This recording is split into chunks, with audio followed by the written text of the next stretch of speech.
Hola, ¿qué tal? Mi nombre es María Camila Paya Arteaga y junto con mis compañeros Ana Mercedes Ortiz Lara, Emi Camila Pérez Rojas y Juan Carlos Orozco de Ávila vamos a presentarles la realización de un artículo científico de revisión que trata sobre la enfermedad de Huntington. Bueno, aquí les mostramos la presentación de nuestro artículo científico de revisión que pues tiene como título Enfermedad de Huntington, una enfermedad rara de mayor prevalencia en Colombia.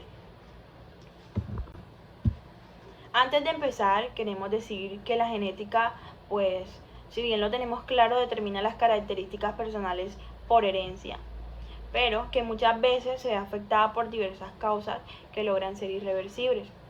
Por ejemplo, los genes pueden mutar y provocar en el ser humano enfermedades como la enfermedad de Huntington, establecida como una enfermedad huérfana o rara, que además de eso prevalece en gran medida en muchos lugares de Colombia. Bueno, la metodología para realizar este artículo pues, fue la búsqueda sistemática de bibliografía en la cual abordamos la temática principal que pues, fue la enfermedad de Huntington como enfermedad huérfana o rara con mayor prevalencia en Colombia. Para esto fue necesario conocer la historia, la epidemiología, la definición, los factores de riesgo, los hallazgos genéticos implicados, los diagnósticos por estudios genéticos y el pronóstico de la misma para poder realizar pues, conclusiones encaminadas a un mejor manejo de la enfermedad y brindarle condiciones óptimas a las poblaciones afectadas. Además, establecimos los principales factores de riesgo para evitar mayor prevalencia de dicha afección. Hablando sobre la historia de la enfermedad de Huntington, el término coria viene del griego que significa maniobras danzantes y se le atribuía a las personas que eran pecadoras por allá en los años de 1237 hasta 1347. Luego, el médico y alquimista Filippo Jauregui clasificó la coria en imaginativa y naturalista, siendo la segunda la que causaría el trastorno físico. Para el siglo XIX también aparecieron diferentes científicos, entre ellos William Cowers, que asoció la coria en un trastorno neurodegenerativo y mencionó que era progresiva y afectaba la mente, el cuerpo, y aparte de esto resaltó el carácter hereditario y clasificó la coria en diferentes tipos, en la coria vascular, en la senil, en la maníaco y en la tetanoide, siendo la vascular el inicio tardío de la enfermedad de Huntington. Años más tarde, por la migración que se dio en los diferentes continentes, aparecieron los primeros casos de coria en Europa, y es aquí donde se da la forma de la patología, ya que se empieza a relacionar con trastornos neurodegenerativos motor y cognitivo. Esto lo explicó autores como Charles Waters. No fue hasta el año de 1872 donde George Huntington, con la ayuda que le brindaba a su padre y a su abuelo en tratar pacientes con coria, publicó un artículo donde él explicaba lo que era el carácter hereditario, la progresión, la muerte precoz, la pérdida de memoria y la conducta inadecuada de aquellos que padecían la enfermedad. En 1955, en Venezuela, el científico americano Negrete diagnosticó a pacientes con enfermedad de Huntington y estableció que era autosómica dominante. Y por último, para el descubrimiento del gen, la fundación de Nancy Wexler, que era contra enfermedad de Huntington, hallaron el locus en el año del 83, y en el 1993 descubrieron la región donde se daba la sobreexpresión de la tripleta en el cromosoma 4. Bueno, ahora hablando de la epidemiología de esta enfermedad neurológica rara, se sabe que afecta a 5 de cada 100.000 personas. Vale la pena señalar que los logros científicos han contribuido a una mejor comprensión de dicha enfermedad, pero centrándonos en Colombia, si bien ha tenido históricamente una población potencialmente afectada, no existen estudios en el país que sustenten este hecho.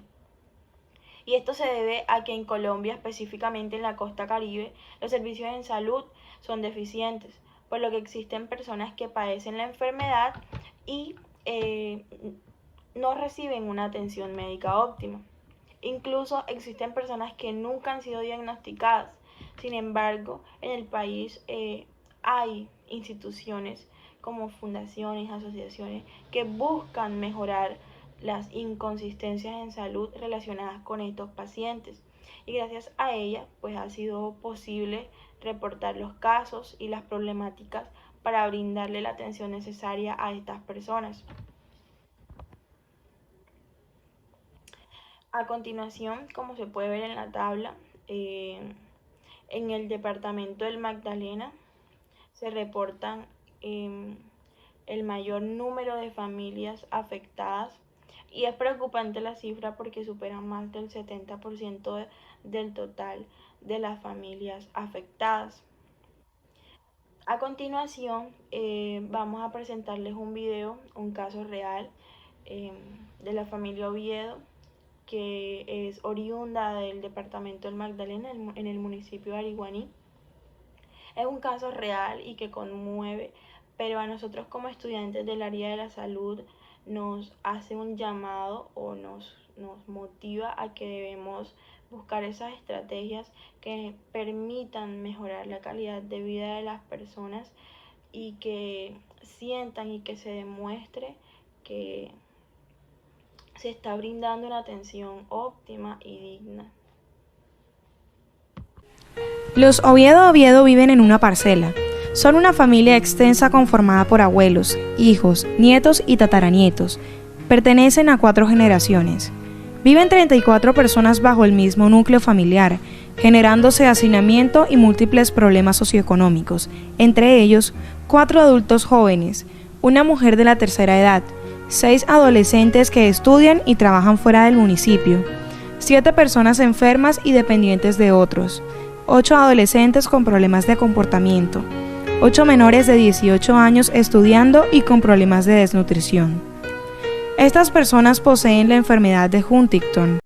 La enfermedad de Huntington se define como un trastorno genético causado por la mutación del gen que codifica la proteína huntingtoniana en el cromosoma 4 del brazo corto. Por lo general, los signos y síntomas aparecen en la cuarta década de la vida.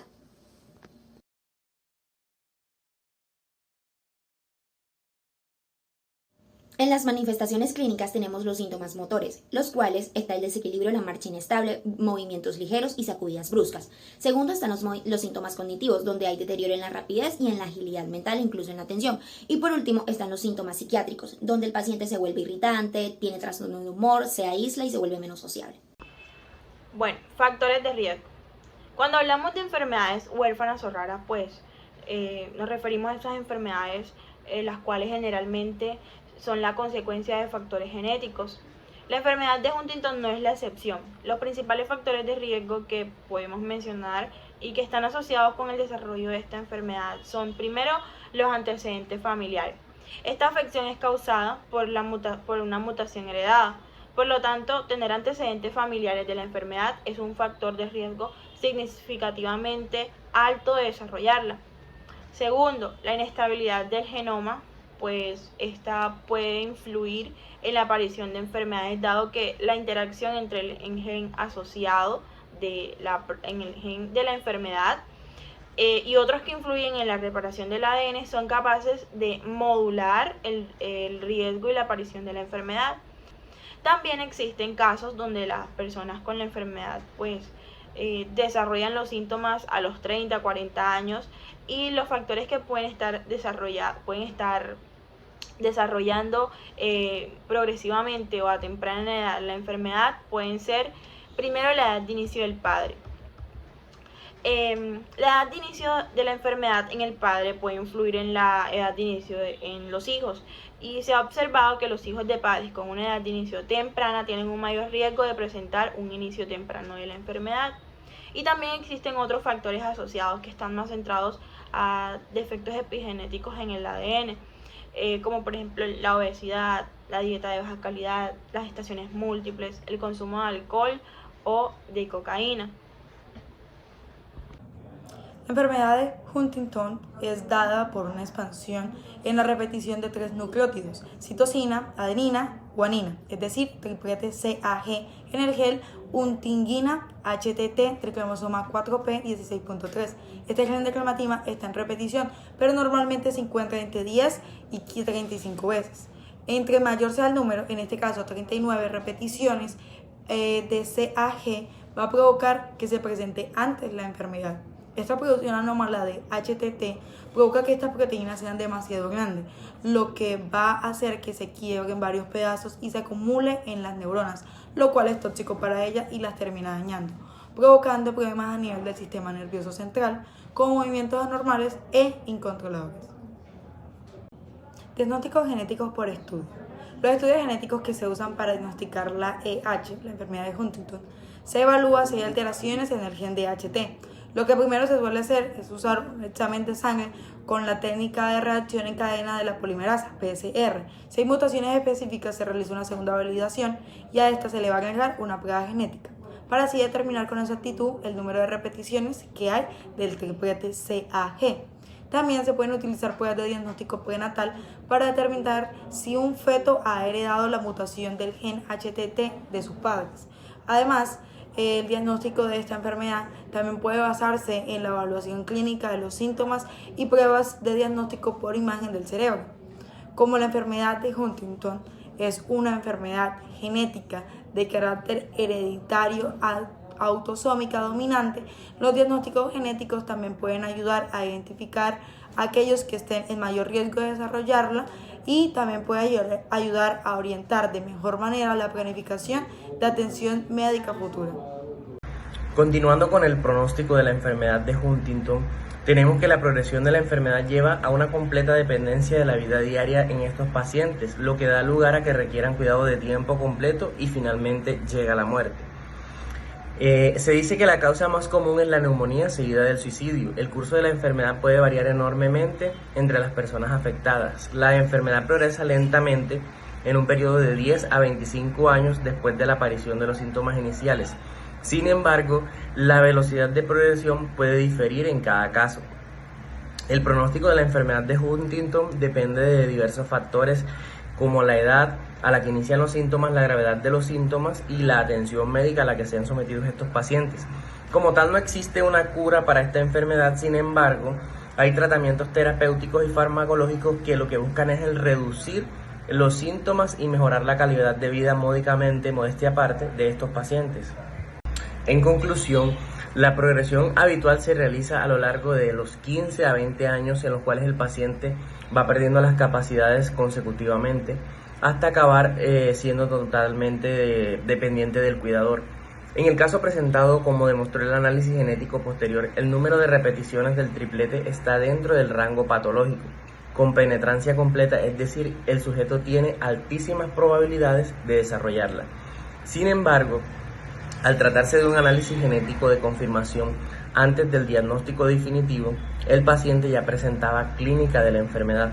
Tal y como se ha dicho anteriormente, las repeticiones por encima de 40 hacen muy probable el desarrollo de Huntington y nuestro paciente presentaba 65 repeticiones de CAG, lo cual condiciona las manifestaciones de la enfermedad en una edad muy temprana. El punto más destacable a mencionar es que a pesar de conocer las manifestaciones clínicas, disponer de métodos diagnósticos eficaces y conocer el origen de la enfermedad de Huntington, no se dispone de un tratamiento curativo o como mínimo de un tratamiento que frene el avance de esta enfermedad que finalmente conduce a la muerte a quienes la padecen. Muchas gracias.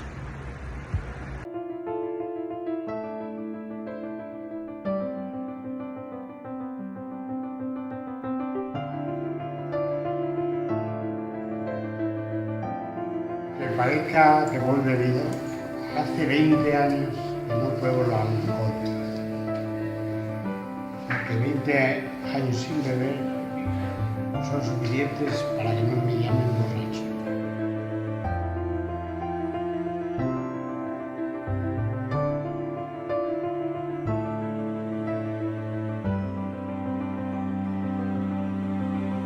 A veces que vamos borrachos nos vamos. Por nuestra enfermedad parece que no.